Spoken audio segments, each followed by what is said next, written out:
Sobrang dali lang nitong gawin at mas makakatipid ka pag ikaw ang gumawa.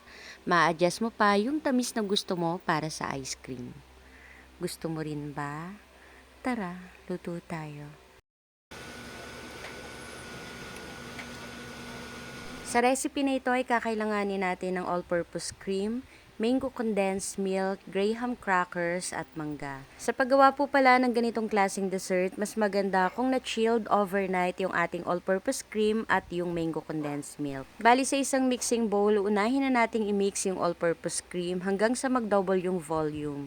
Then i-add na natin yung condensed milk. I-mix lang natin ito hanggang sa ma-well combine na yung dalawang ingredients. At para naman po sa graham crackers, pinutol-putol ko lang yan ng ganito. Mas masarap kasi sa ganitong klaseng flavor ng ice cream yung may nakakain ka pang graham crackers. Yung mangga naman po, hiniwa ko na yan ng maliliit na pa-cubes bago ko nilagay sa freezer. Then, i-mix na natin dito sa ating mixture. Yung mangga po pala na ginamit ko dito ay 2 buo.